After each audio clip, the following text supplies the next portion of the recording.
My name is Margaret Moore, but to most of the people in this room, I'm Mrs. Oliver, the mother of Mark and Tom, and of many of the young men and women in this room. Jimmy and Julie, my heart's broken with yours, and you know it, so I'll be there with you to the last day, missing him. I met Landry when he was in the second grade at Eanes Elementary. He stood out even then, and not only because he had a rat tail and an earring, which was unusual at that time. Mrs. Chumney had drafted me to help with the gymnastics. I'm sure a lot of you moms remember doing that, and I was in charge of the forward roll station. Landry came up, had that sturdy little body and that perfect little butt, and he did this perfect little forward roll and stood up, and he turned to me because he knew he was going to get a good job and a big smile, and I gave him the first of what was to be about 1 million hugs that day. A year or two later, he and my son, it was so obvious that Landry was going to be, and already was at that age, a gifted athlete, that I just figured wouldn't be long before Mark and Landry were going to be buddies, and that came to be pretty quickly. And they ended up on the Angels baseball team together, which was a big deal. And Robert, my husband, was coaching. I was sitting up at the bleachers at Hatley Field, and the guy next to me says, "Well, it doesn't get any better than this. Landry's learning baseball from the Big O." And that's when I found out that Jimmy and Robert had played baseball together at UT. It's a small world. What a gift. The years just followed with sleepovers and birthday parties and outings and field trips and Christmas Eves, and of course about a zillion practices and games where Julie and I were carpooling or sitting freezing to death or burning up in some field somewhere, packing a load of Gatorade, and passing it out at the end. One of my favorite memories is when Jimmy and Robert got drafted to officiate a 9th grade football game. You'll have to get them to tell you about a great job they did, but the children somehow managed to survive despite the fact that I don't think a single flag was ever thrown. And the refs were dying by the time the game was over.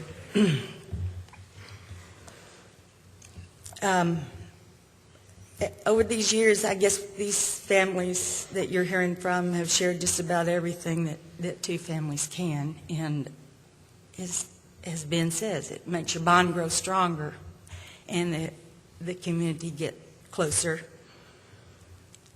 When we hit that roller coaster ride they call Westlake football, we had maybe the most amazing senior year that you could ever hope to live through. And Julie was cooking coaches' lunches, and I was having kids over for team dinner, and somehow we made it. Landry was such a joy to watch as an athlete. From the time he was little, it was so much fun. He had that combination of physical talent and heart and just crazed fearlessness that, anything could happen with Landry on the field. And Landry was always going to win, too. Yeah. He stepped up to the plate, he was going to hit a home run every time. And if you gave him the football, he was going to score somehow. When we got to that game at the Alamo Dome and we lost to Galena Park, North Shore, I remember that Landry walked off the field crying. And he told his mama, "I knew this day would come, but I never wanted to play on that field for the last time."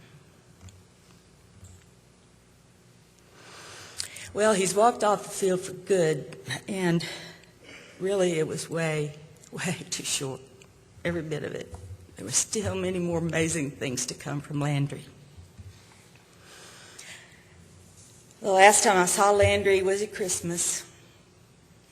We'd had our Christmas plans get all messed up. There were different family arrangements going on and blizzards hitting in Denver. And I hugged him and I said, "We didn't get our Christmas." And he said, "Oh, no, I didn't get any Christmas. Everybody's stuck different places." But we just laughed, and there was always next year, no big deal. Landry was one of mine. They all know who they are. I call myself his other mother. Now, I knew he cheated on me with some other mothers. Don't worry, I know about you. That was okay because Landry had a gift for special relationships. He had that gift. And you knew that Landry loved you. No matter how many others he loved. And you also knew that Landry was entirely confident, like so many babies in the family are, that you loved him. I'm sure I'm not the only one who had the experience of just being ready to kill him and having him come in, "Margaret, I love you." It was over, He got around you.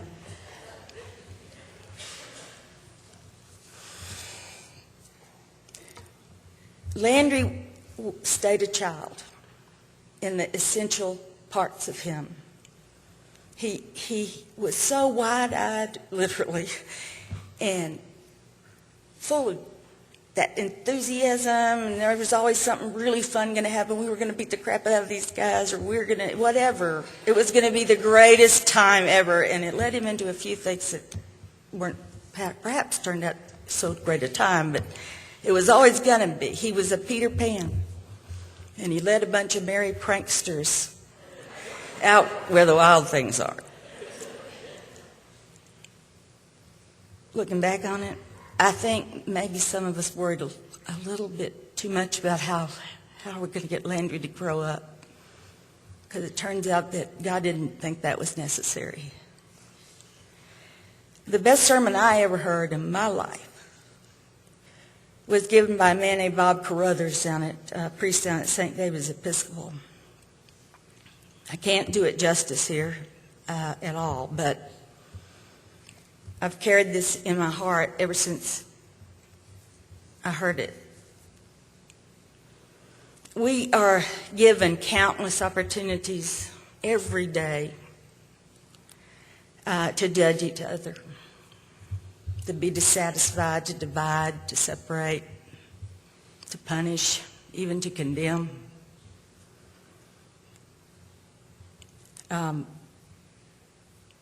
But in the face of those options, the one choice that you can make that God will always approve of is to err on the side of love. And Landry's life and his unexpected death bring that lesson home to me so strongly.